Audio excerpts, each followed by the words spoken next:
tarefa e, para bem cumpri-la, temos imprescindível necessidade de toda vigilância e fé. Não nos devemos deixar embalar pelos elogios que nos prodigalizam aqueles com quem entretemos relações neste mundo ou no outro plano da vida.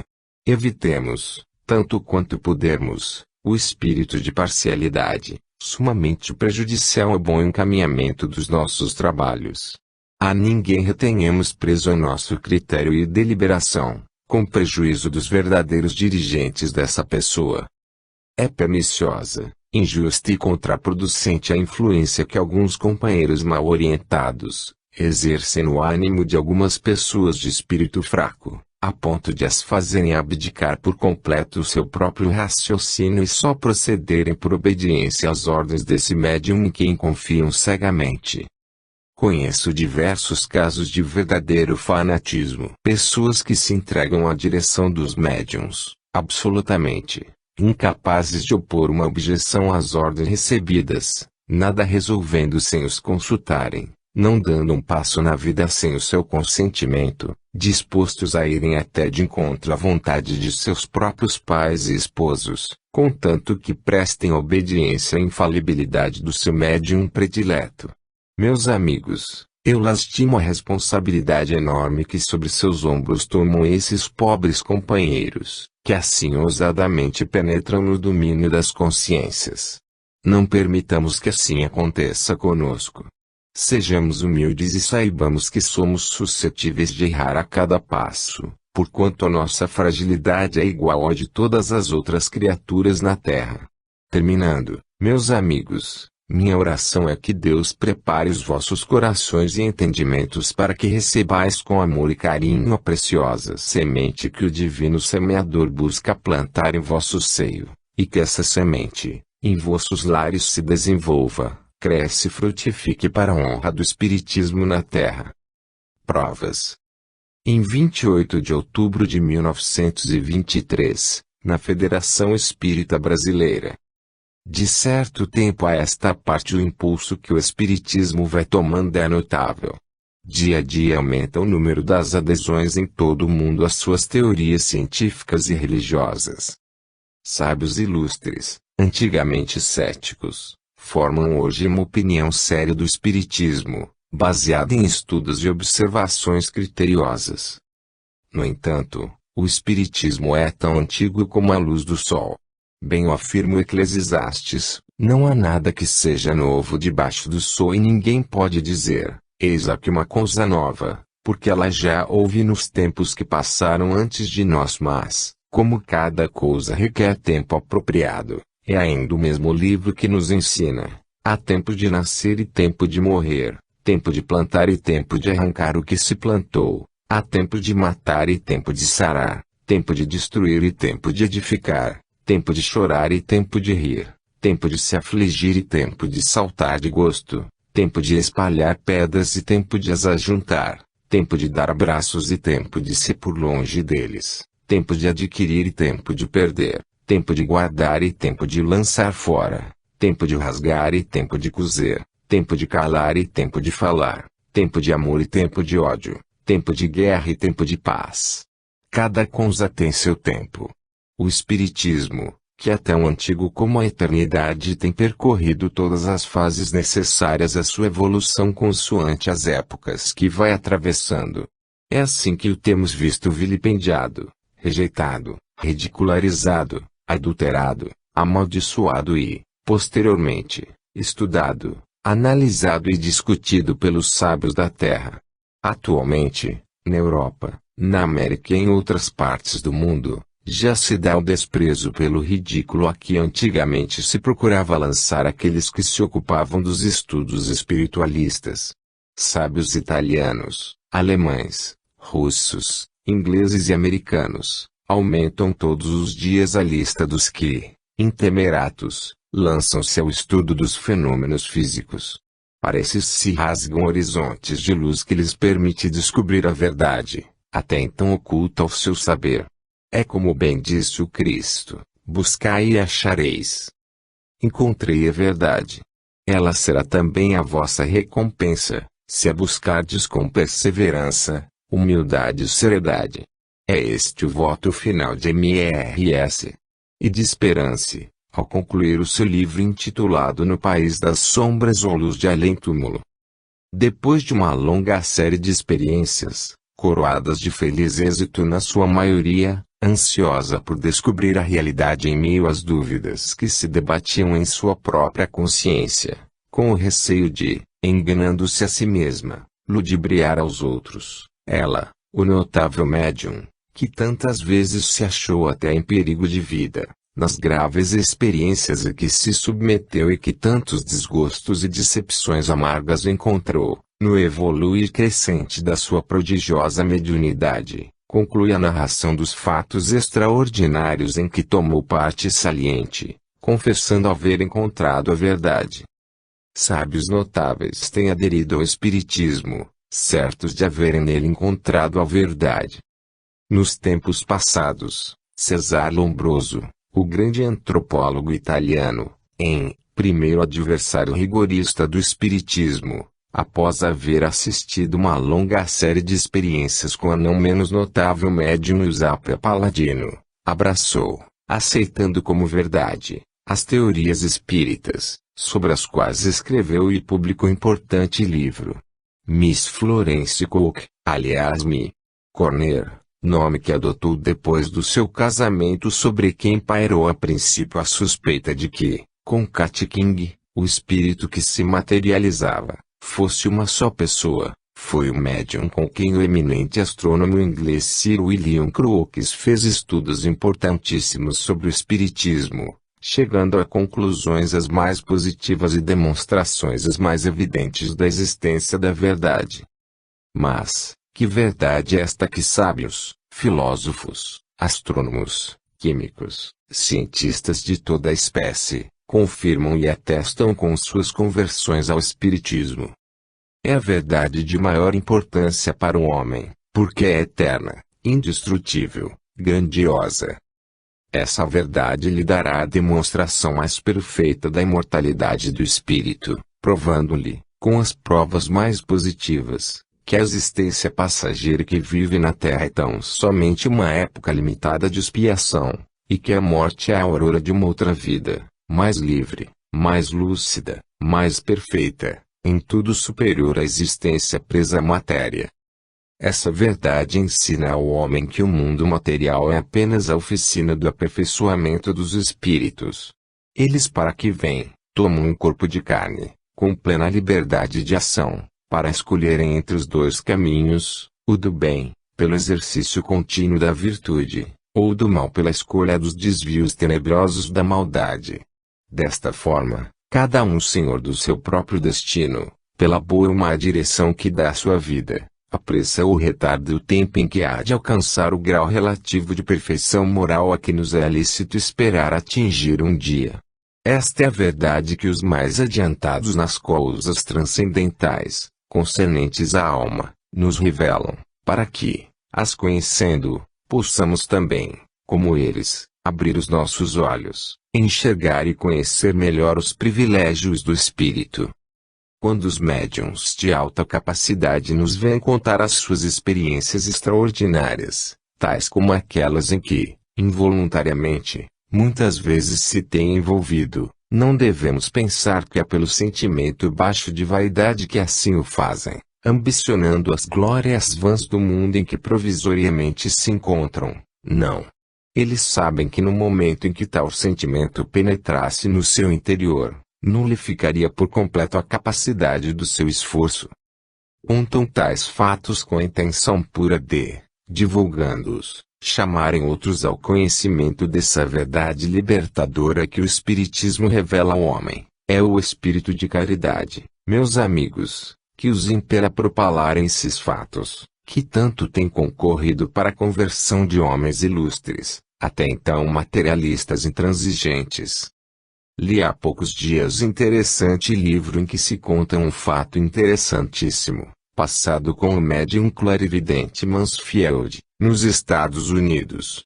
2 céticos americanos, para o desmoralizarem, pediram a um chinês que escrevesse uma carta em sua língua, dirigida ao seu velho pai, falecido havia alguns anos. Não sobrescritaram essa carta, apenas a fecharam em um envelope. Mansfield tocou na carta fechada e, tomando um papel, escreveu a resposta que lhes entregou. Qual não foi o desapontamento desses homens, recebendo a resposta da carta, cujo invólucro o médium nem sequer abrira, e notando que essa resposta estava escrita em língua chinesa, dando-lhes ainda a notícia do falecimento de uma prima dos mesmos americanos, fato que se dera na China e do qual eles ainda não tinham conhecimento. Assinava essa resposta o falecido pai do chinês, a quem havia sido escrita aquela que foi apresentada fechada ao médium.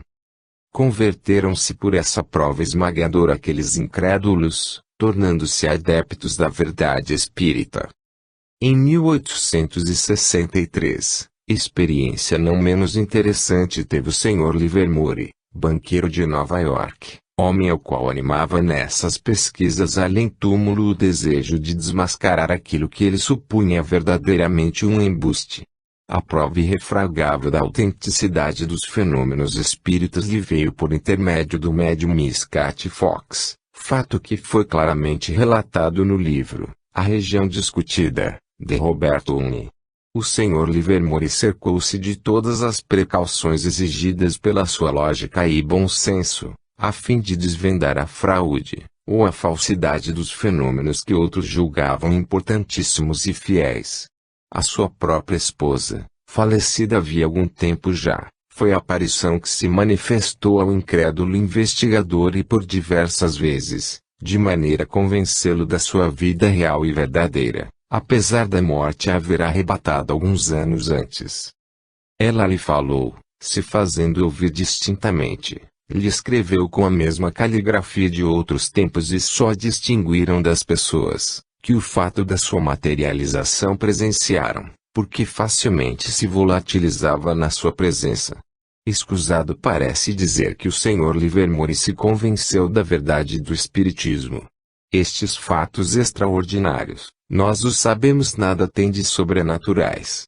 Eles são a resultante da combinação possível entre o exercício de faculdades de que dispõe o espírito que se sujeita à prova, e a capacidade no organismo de certos médiuns.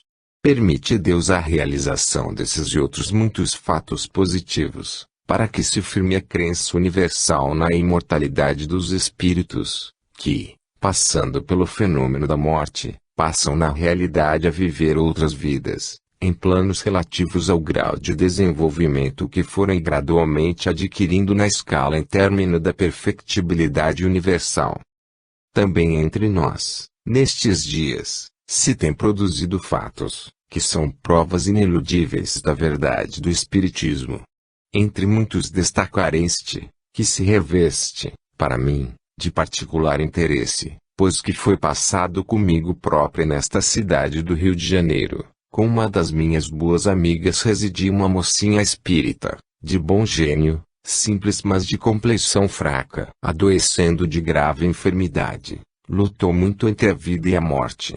Um dia alguém da família me procurou e conversamos largo tempo sobre a sua enfermidade.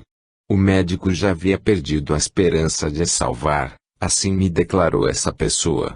A sua morte era esperada a cada momento. Calcule-se a minha surpresa, quando, uma manhã, 3 ou 4 dias após essa conversa com o amigo da família, indo eu fazer pequenas compras a um armarinho da praia de Botafogo, próximo à residência dessa mocinha doente, eis que a vejo, em plena rua, dirigir-se para mim com um riso nos lábios. Você disse eu, por aqui? O que significa isto? Há 3 dias tão mal e hoje? Na rua. Ela riu, respondendo, eu não sou mais daqui, não estou mais na terra, mas lhe vi e vim lhe dizer adeus e lhe agradecer o que fez por mim. Ditas estas palavras desapareceu. Atordoada, eu, sem querer ainda compreender bem o fenômeno, apressei o passo para chegar até a casa de amigos seus, que me dariam notícias certas do que se houvesse passado. Em caminho encontrei uma amiguinha minha e dela, a quem, depois de ligeira conversa, perguntei afetando indiferença, e a mim, como vai? Ao que me respondeu ela, A senhora não sabe? Morreu. Aquele era um caso perdido. Convenci-me então que fora positivamente uma aparição do além-túmulo aquela que surgira em minha frente em plena rua e à luz do dia. Se eu não possuísse outras provas de sobrevivência do espírito à morte do corpo e da faculdade de que dispõe para se manifestar aqueles que deixou na terra, esse encontro com M numa ocasião em que absolutamente não pensava nela e nas condições em que se produziu, seria bastante para me trazer a convicção segura de que os espíritos podem ser tornar visíveis a nós, querem se comunicar conosco, e buscam fazê-lo com particular interesse. Essa aparição de M em pleno sul tinha uma aparência tão completa de vida, que, só o fato de se desvanecer repentinamente em minha presença, me fez após o seu desaparecimento, desconfiar de algo extraterreno. Esta foi uma manifestação espontânea, para a qual não concorreu sequer a atração do meu pensamento que no momento estava completamente alheio às coisas espirituais, porquanto, conforme já disse ao principiar esta narrativa, eu ia naquela hora a um armarinho comprar miudezas, de que necessitava aquele dia. Não houve, por conseguinte, um apelo do meu espírito à desencarnada que me apareceu. Tenho tido várias manifestações dos desencarnados completamente independentes da minha vontade. Verdadeiras surpresas.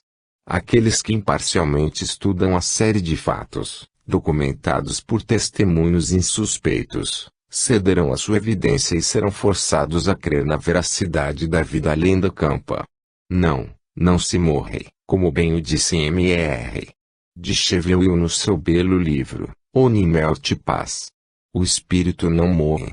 Os habitantes do além vêm nos provar que a alma preexiste e continua a existir após o acabamento do corpo. Possuímos hoje uma série de fatos que são de ordem a trazer a certeza da vida eterna àqueles que quiserem lançar um golpe de vista sobre estes estudos. Não é esta uma afirmativa minha, unicamente, que pouco valor teria para vós outros. Dão-me o direito de assim o afirmar o testemunho de homens de ciência, que ao estudo demorado e cuidadoso dos fatos consagraram longos anos de proveitoso labor intelectual. Para não citar inúmeros, lembrarei o nome de Sir Oliver Lodge, que, abandonando todas as reservas declarou clara e abertamente, creio que o homem está rodeado de outras inteligências. Se derdes um passo para lá da humanidade não encontrareis limite, até chegardes à inteligência infinita, ela prospera. Por minha parte tenho procurado toda a sorte de explicações diferentes, mas pouco a pouco, uma após outra elas têm sido eliminadas, e cheguei à conclusão de que os seres que se comunicam conosco são realmente aqueles que eles dizem ser. Nenhum de nós começou a viver no dia do nascimento e nem tampouco se extinguirá na hora da morte. A nossa existência é eterna, os nossos espíritos são imortais. A morte não faz mais do que libertar o espírito das peias da matéria, fazendo-o regressar ao espaço, levando consigo toda a bagagem dos erros ou das virtudes adquiridas na vida terrena. Somos nós mesmos, portanto, quem dá causa às nossas alegrias, bem como às nossas tristezas futuras. O nosso progresso, ou o nosso retardamento, são a obra da nossa própria vontade, posta em exercício neste mundo em que nos encontramos e, posteriormente, mais tarde, nas outras moradas de que nos falou o Divino Mestre. A vida deve, pois, ser compreendida como um princípio eterno. Com paciente estudo e cogitações profundas, o homem se convencerá da universalidade da vida e chegará a encontrar os princípios que, esclarecidos à luz da razão e do bom senso, concorrerão para a unificação da ciência com a religião. Aqui cabe inserir as seguintes palavras, que, do mundo além recebi, as quais estou autorizado a vos transmitir. Ó homens que tendes consciência, razão, inteligência e vontade livres, pois Deus vos concedeu essas faculdades acompanhadas do livre-arbítrio, que é o regulador das vossas responsabilidades. Meditai, refletis sobre a razão de ser das vossas vidas. Todas as vossas aspirações nobres, todos os anelos justos do vosso ser, todo o vosso amor à pátria estremecida, a família e a humanidade deverão fatalmente ter um fim na campa. O vosso ser pensante, inteligente e bom, o vosso heroísmo capaz dos mais sublimes sacrifícios, registrados na história universal de todos os povos, terá um dia como consequência infalível de se extinguir na podridão nauseabunda de um cadáver. Meu Deus!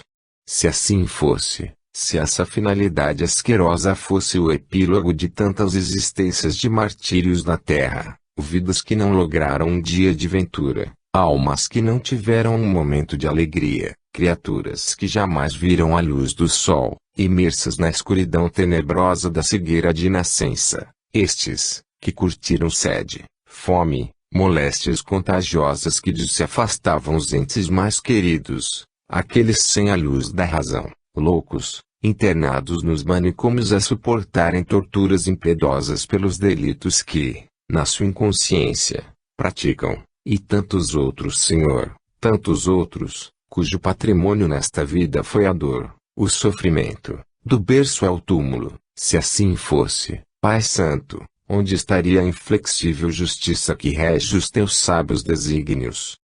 Homens, atendei. A vida é eterna. Estais num período em que tendes de vos definir. O esplendor das revelações espíritas, como um foco poderoso de energia elétrica, tocará aos vossos olhos e vereis malgrado a vossa obstinada cegueira. Vereis. Continuareis livres de seguir o caminho que então preferirdes, a treva ou a luz. Oxalá, atendendo ao chamamento divino, sigais a rota que vos aponta esse foco de luz reveladora, que outrora transformou Saulo de Tarso em Paulo, o intemerato atleta do cristianismo.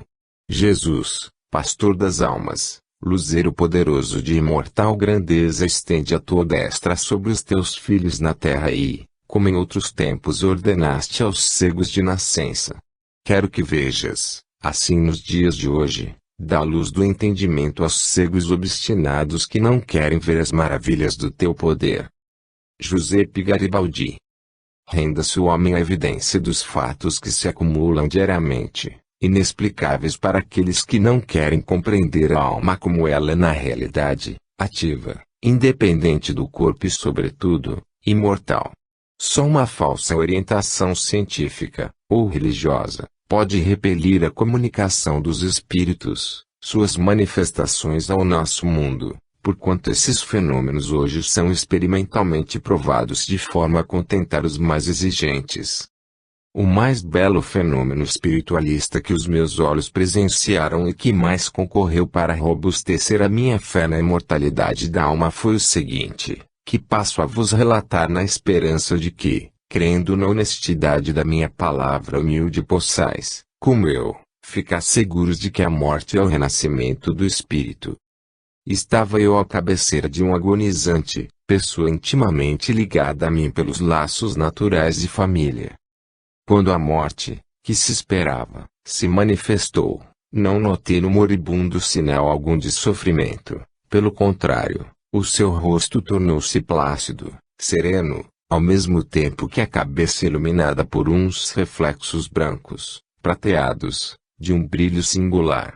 Quando a vida abandonou aquele organismo sofredor e a criatura humana cessou na realidade de viver, notei que um organismo novo, em tudo semelhante ao corpo inanimado que jazia sobre o leito, porém mais belo, se mantinha ao pé do cadáver, preso por um tênue fio de luz embranquiçada à cabeça do morto. Essa nova criatura lançava o olhar, atônito, alternadamente sobre si mesmo e sobre o corpo sem vida estendido sobre o leito.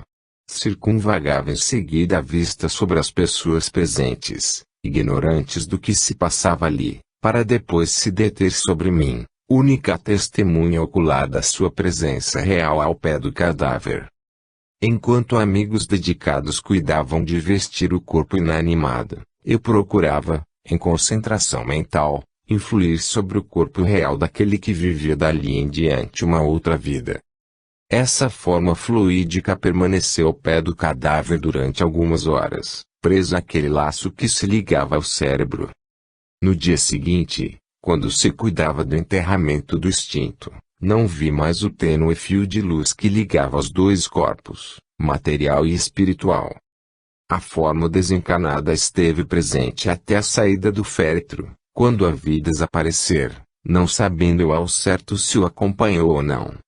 Não tenho pretensão de estudar o fenômeno que acabo de vos relatar fielmente, qual se deu no dia 7 de junho de 1922, às 2h50 da tarde. O que vos posso garantir é que dele fui testemunha ocular, nas condições que acabo de narrar. Possa esta narrativa calar no ânimo daqueles que choram desconsoladamente os seus mortos, fazendo-os refletir desassombradamente sobre o fenômeno passageiro da morte. Damos graças a Deus pelos progressos que vai fazendo o Espiritismo na Terra e aguardemos os tempos em que essas provas estejam ao alcance de todos nós. Para lá caminhamos, tenhamos fé. O objetivo da vida. Em 20 de janeiro de 1924, na Casa Espírita, Juiz de Fora.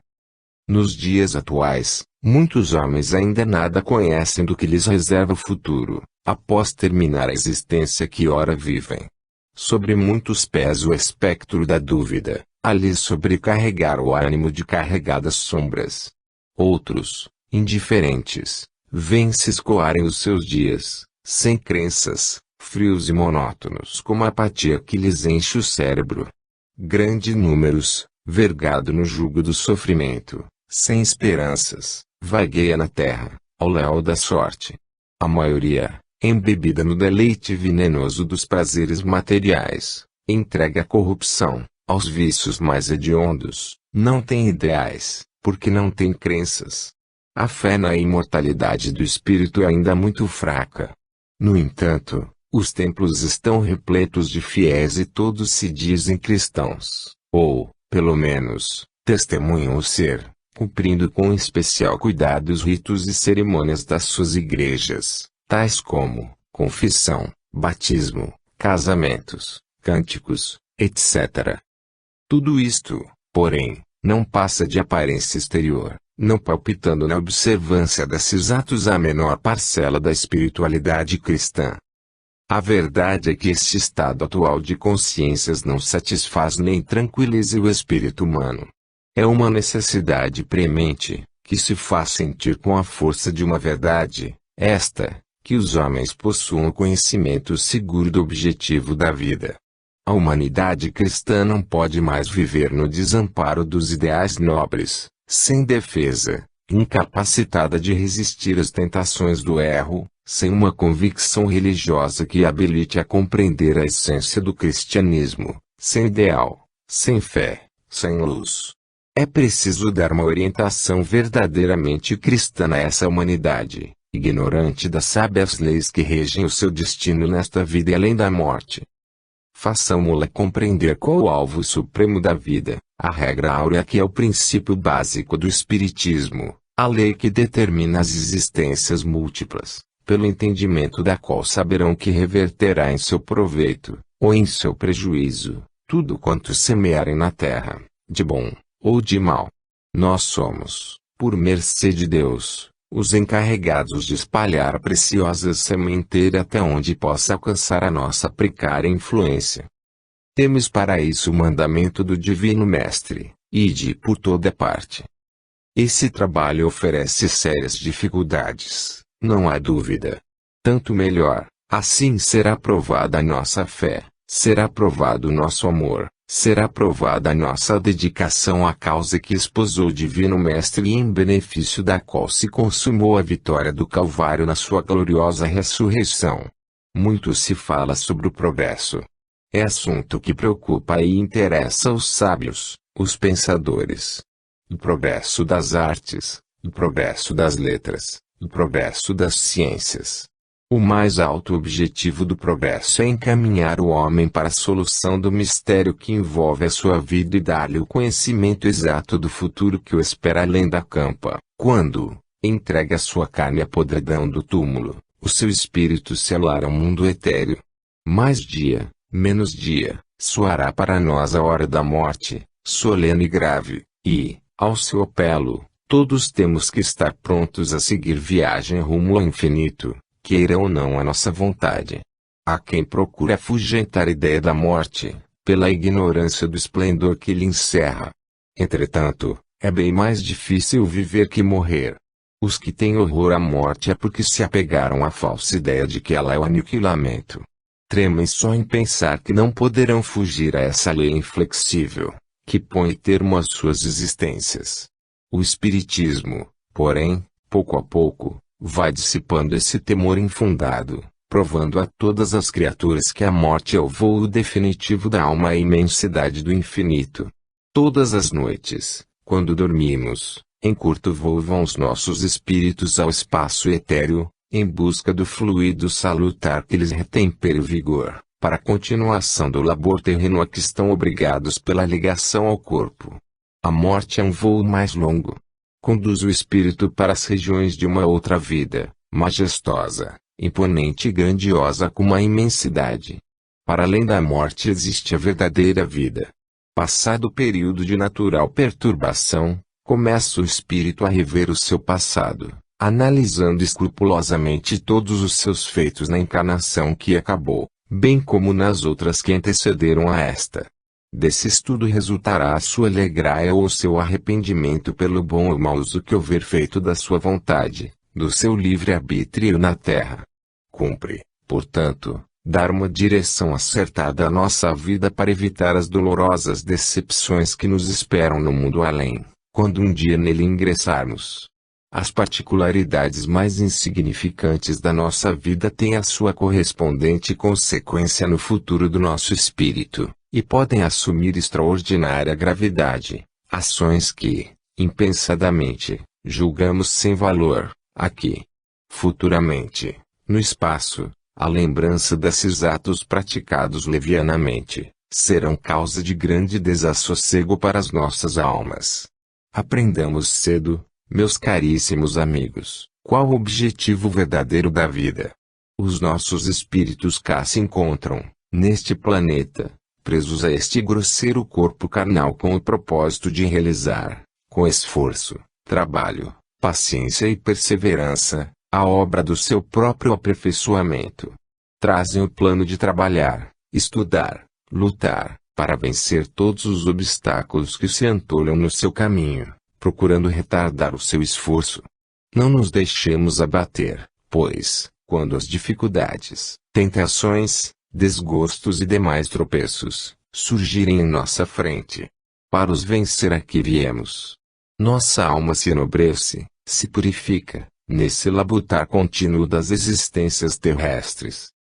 A compreensão da vida em seu objetivo ideal nos dará lucidez de espírito para aceitar sem desfalecimentos as cruzes das nossas provações, os desgostos íntimos que surgem no seio das nossas famílias, os acidentes súbitos que causam a morte dos nossos queridos, a miséria e a fome que penetra nos lares pobres, as injustiças com que tantas vezes somos feridos no âmago do nosso ser, as perseguições que nos são movidas da sombra, sem qualquer razão aceitável aos olhos do mundo, e tantos outros golpes que subitamente caem sobre nós, como que desferidos pela mão ingrata do destino.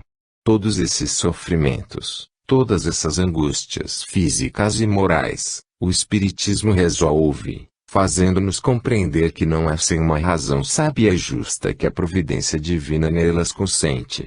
Para esclarecer as nossas dúvidas, fortalecer a nossa fé, amparar a nossa fraqueza e sustentar o equilíbrio da nossa razão, ele nos oferece a doutrina mais perfeita, mais justa, mais racional e mais compatível com a imanente justiça do Criador. Ela nos fala que a felicidade terrena não é o ideal a que aspira o espírito, imortal, criado por Deus para o gozo de uma felicidade perfeita e eterna. Nossas almas precisam conquistar um a um todos os predicados, todas as virtudes cristãs, possíveis de adquirir na terra, antes que estejam aptas a viver sucessivamente em mundos mais adiantados. Aqui, neste planeta apuramos a sensibilidade pela dor, pelo sofrimento, a paciência, pelo rigor das provas, a resignação e a fé, pelas injustiças que nos ferem o coração arrancando-nos lágrimas que obscurecem a diretriz do nosso olhar. Enfim, neste mundo está à prova a nossa virtude, Como mulheres, pelo esplendor do luxo e ambição louca da vaidade que nos cerca, e como homens, está à prova o nosso caráter, facilmente maculável pela tentação do dinheiro desonestamente adquirido. Qual o nosso dever, pois, como criaturas inteligentes, possuidoras de uma vontade livre, senhoras do nosso arbítrio, na escolha da norma do nosso proceder?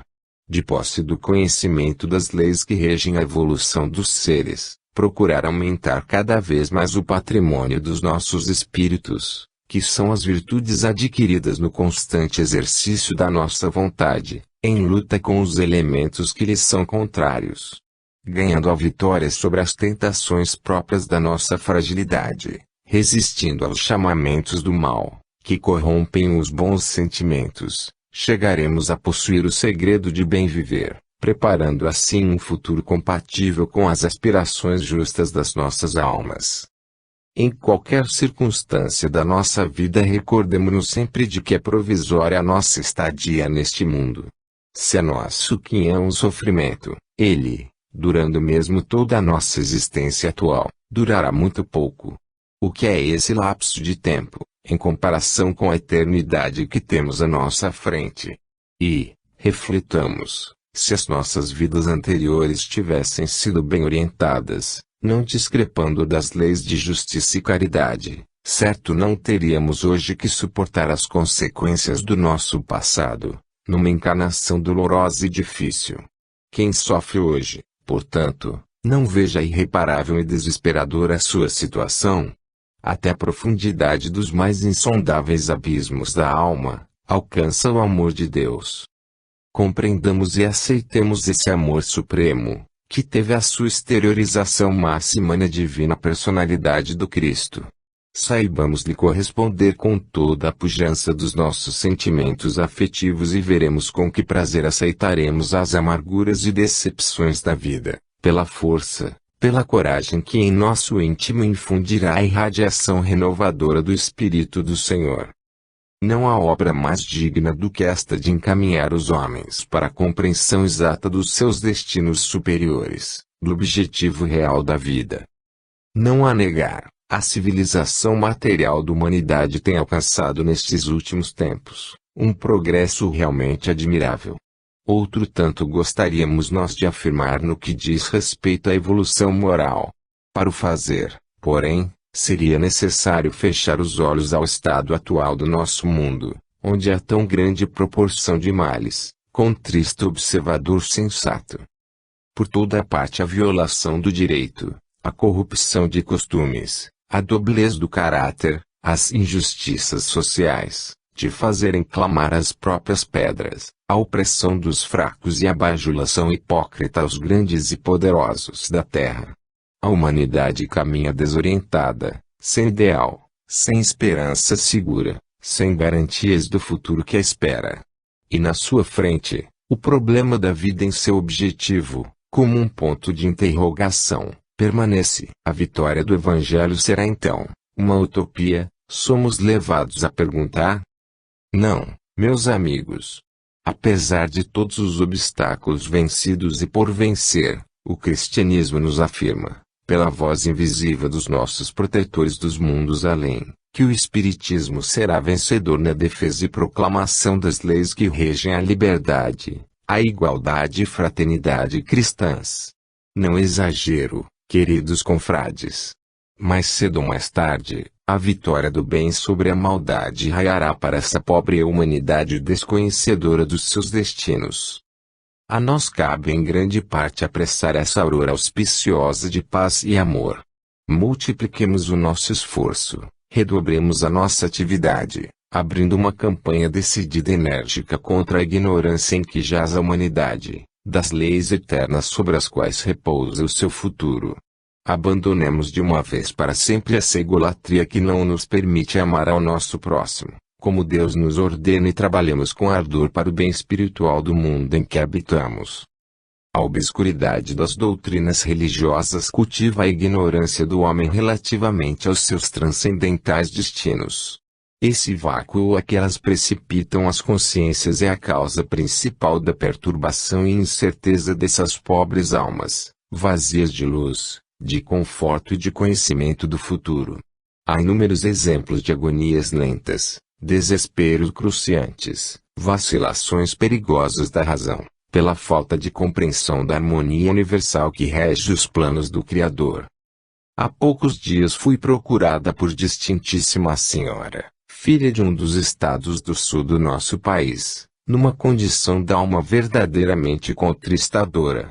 Em flagrante contraste com a sua aparência exterior, toilette de fino gosto e requintado luxo, o seu aspecto moral era desolador. Uma criatura revoltada contra as injustiças do destino, que vinham perturbar a felicidade habitual dos seus dias terrenos. Sua história era realmente triste, mas o que grandemente concorria para torná-la mais aflitiva era a falta de submissão do seu espírito, habituado a imperar, como senhor absoluto, sobre todos os elementos que a cercavam e agora impotente para subjugar a situação em que se encontrava. Era uma verdadeira revolta de todo o seu ser, julgando uma iniquidade, uma injustiça ao ser assim ferida no que mais amava na terra, ela que se considerava caridosa e boa, que dava esmolas, ajudava, sempre que podia, os pobres, fazia obras de beneficência, a ninguém lisava, cumpria todos os seus deveres de cristã, católica é o que ela era, nunca ia dormir sem orar, e não sei mais quantas outras razões alegou. Procurando acalmá-la um pouco, esperei que cessasse aquela torrente de palavras que lhe saíam da boca aos borbotões, sem quase lhe darem tempo a tomar fôlego. Expliquei-lhe, conforme me foi possível no momento, como a nossa doutrina enfrenta essas crises dolorosas da existência terrena, chegando à conclusão racional das provações por que todos temos de passar. Essa pobre senhora não tinha, naquele cérebro cheio de ilusões e fantasias, um vislumbre sequer do futuro que aguarda além da campa. Disse-me que neste ponto estava tranquila. Uma das cláusulas que estatuíra no seu testamento fora aviltada soma para ser entregue a certa instituição católica, destinada às missas por sua alma, quando chegasse a hora da sua morte. E era esta criatura perfeitamente tranquila quanto ao futuro do seu espírito, que buscava no espiritismo o conforto presente que a sua religião não lhe podia dar. Vede, meus amigos, como se encontrava aquela alma vazia de espiritualismo, alheia à fé santificadora que é o sustentáculo poderoso do cristão nas horas tormentosas, nos momentos difíceis, nas crises perturbadoras da paz do espírito. Em tal situação desalentada e desoladora se acham muitas outras criaturas, encarando os males e os sofrimentos desta vida como uma ação injusta do poder divino e procurando assegurar o repouso eterno das suas almas, depois da morte, à custa de donativos especiais, que a sua riqueza lhes permite oferecer, pelos sufrágios que lhes serão ministrados quando seus espíritos ingressarem no mundo das causas. O que significa isto, caros confrades? A ignorância dessas criaturas a tudo quanto se relaciona com seus destinos eternos, o objetivo real da sua existência terrena. Assegurada a salvação da alma, pela certeza dos sufrágios que suas famílias e seus amigos lhes mandaram celebrar após o seu desencarne, não pensam mais tais pessoas do que em se aproveitarem dos meios de que dispõem para se proporcionarem todas as alegrias, todos os gozos que o mundo fartamente oferece aos que lhes podem pagar liberalmente essas horas de prazer falaz. E, quanto mais se entregam ao desperdício do dinheiro, proporcionando ao corpo físico a maior soma de gozos e satisfações supérfluas, tanto mais se aprofunda a sua pobreza moral, pela ignorância perigosa do que há de mais digno na vida do homem. Mas, aí, quando um dia o sofrimento, pelo acicate da dor, faz parar repentinamente aquele turbilhão vertiginoso de paixões, em que velozmente se despenham essas criaturas insensatas, elas, que não possuem nas suas almas a força auxiliadora do Espírito, que fortalece os servos do Senhor, figuram, no cenário tempestuoso da vida, qual navios sem leme, sem bússola, à mercê das ondas encapeladas pela fúria dos elementos. Este é o fruto deplorável da ignorância espiritual em que jaz grande parte, se não a maior parte da nossa humanidade. Mas a lei é inexorável. Para subir a escala proporcional na hierarquia das múltiplas moradas, é necessário deixar neste planeta tudo quanto embaraça o nosso progresso espiritual. O homem tem de aquilatar o valor das provações, dos sofrimentos, das dores indispensáveis à mais ampla dilatação das suas faculdades morais. Dando à nossa vida na Terra um objetivo infinito, aceitaremos com coragem as dores porque nos é necessário passar neste planeta, vendo no presente sofrimento a elaboração do futuro auspicioso que nos aguarda. Construamos, pois, sabiamente nosso porvir. A nossa felicidade eterna está na dependência da nossa aptidão para o bem.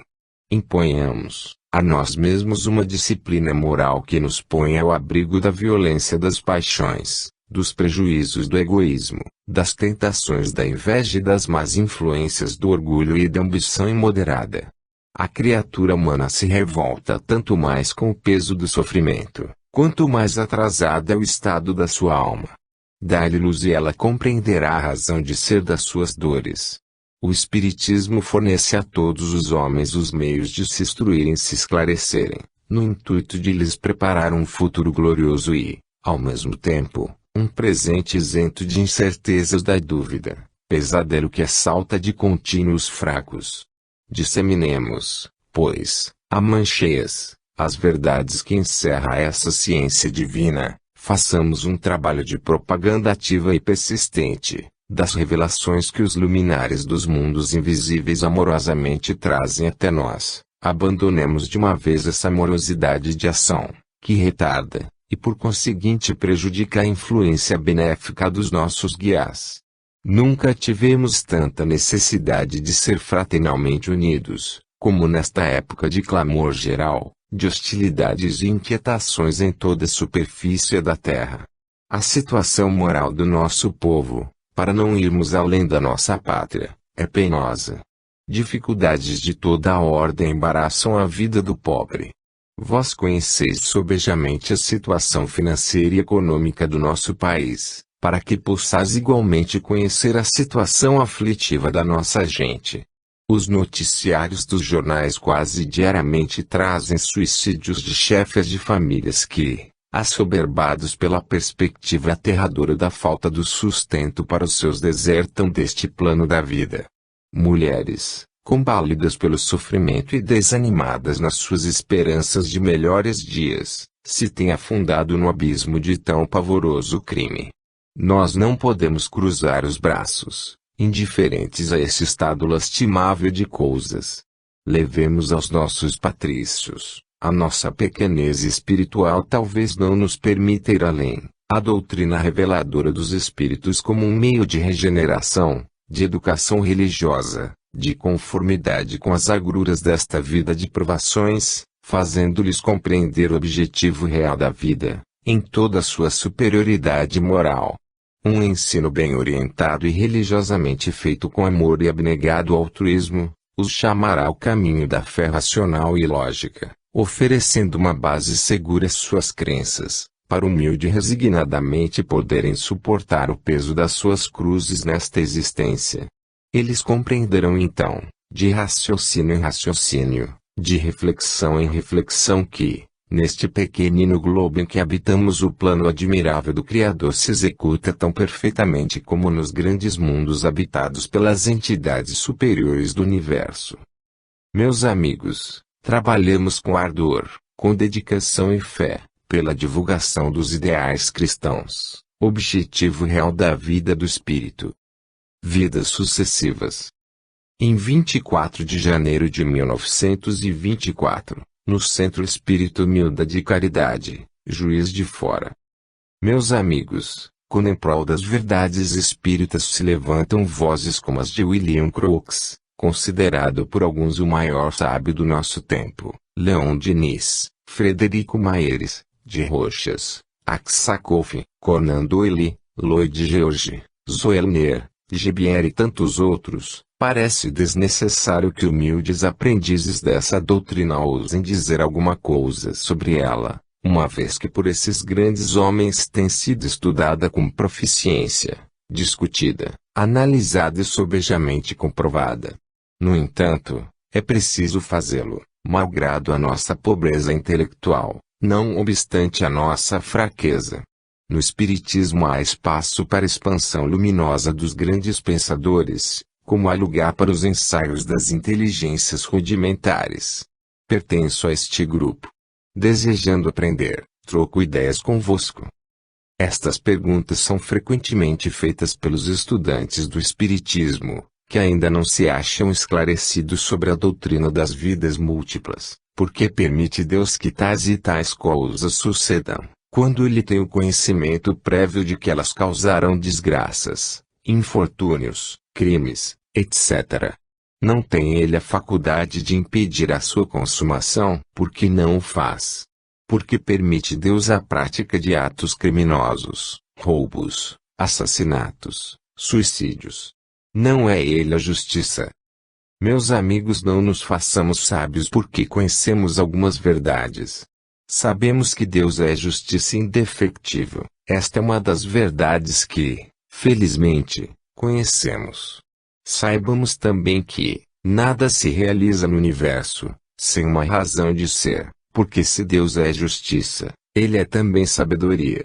Há, portanto, uma causa que determina a permissão daqueles atos que, em nossa apreciação errônea, parecem estar em desarmonia com a justiça que rege os destinos do nosso ser.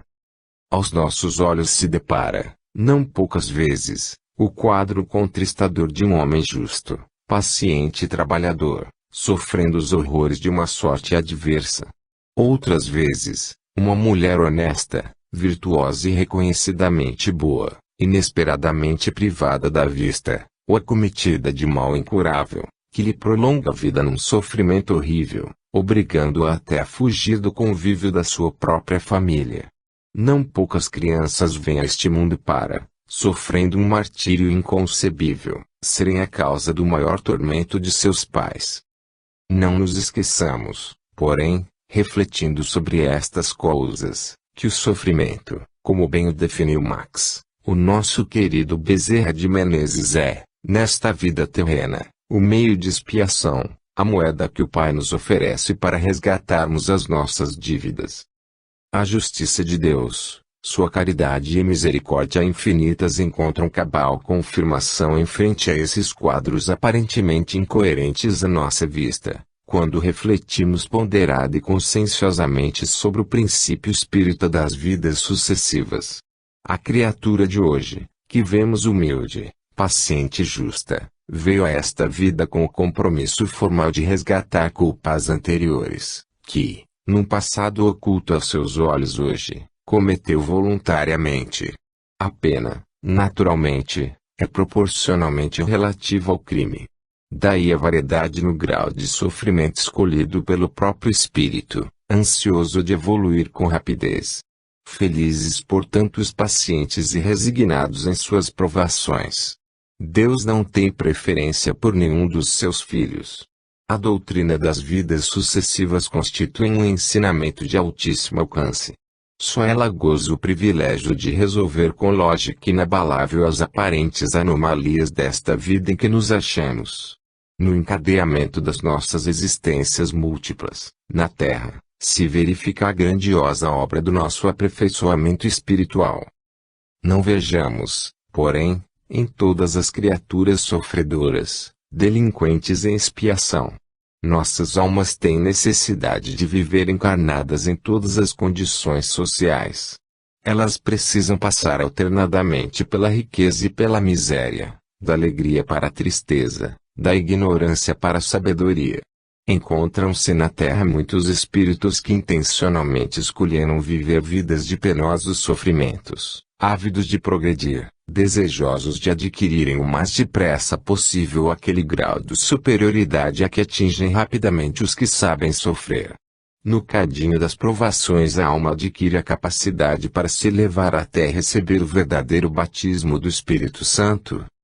A ação lenta e profunda do sofrer a torna capaz de assimilar as verdades sublimes dos Evangelhos, porquanto, sob o peso da dor elas sentem a necessidade de se aproximarem de Deus. É assim que se exaltam as almas heróicas. Conhecendo a razão de ser da sua vinda à Terra, elas aqui baixam no propósito firme de cuidarem incessantemente do seu aperfeiçoamento, tanto no saber como na virtude. Daí esses exemplos extraordinários de paciência e fé em meio às dores mais cruéis da existência. A tarefa do espírito, pois, vindo a encarnar-se neste planeta, é limpar-se das culpas anteriores e adquirir maior adiantamento moral e intelectual, para ascender a maior elevação no além. É assim que se executa a justiça de Deus, ligada indissoluvelmente à sua sabedoria e misericórdia.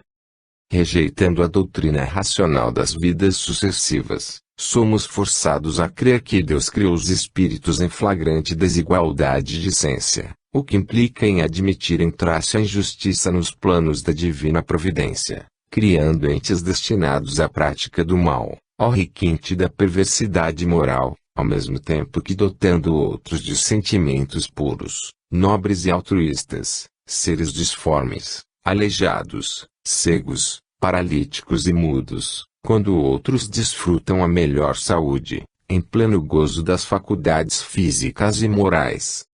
Não, meus amigos.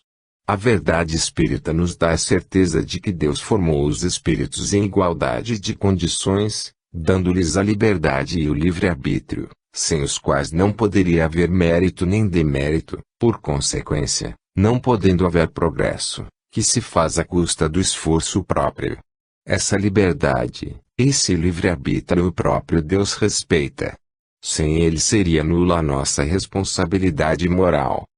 Os espíritos, baixando a este planeta, fazem desse privilégio, outorgado pela divina providência, o uso que lhes apraz. A maioria, carregando-se de dívidas pelo descalabro das suas paixões, pela ousadia do seu orgulho e ambição desenfreada, envereda pelo caminho do erro, resvalando de queda em queda até baixar ao nível dos brutos, inconscientes. Outros, porém, resolvidos a desenvolverem os dotes intelectuais e do coração, aplicam as suas energias no sentido do bem, cultivando com especial cuidado os meios de crescerem em sabedoria e virtude. Aqueles que começam a se interessar pelo Espiritismo devem firmar os seus estudos logo em começo sobre este princípio de capital importância, a doutrina das vidas sucessivas, isto é, o capítulo das reencarnações. As lições que daí decorrem lhes ensinarão a desenvolver o seu caráter, trazendo-lhes o conhecimento das leis que regem e firmam a sua liberdade e responsabilidade perante a justiça divina.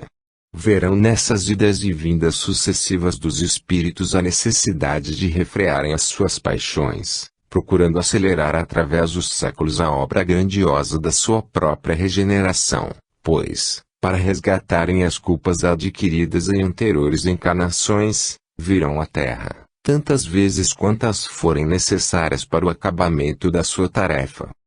Surge, entretanto, entre os principiantes, esta observação aparentemente sensata: se esta não é a única existência na Terra, se aqui já temos vindo vezes sem conta e outras tantas temos de voltar, não seria mais proveitoso para nós possuirmos o conhecimento das nossas vidas anteriores a fim de melhor guiarmos o nosso proceder na existência atual? À primeira vista nos parece que sim, meus amigos.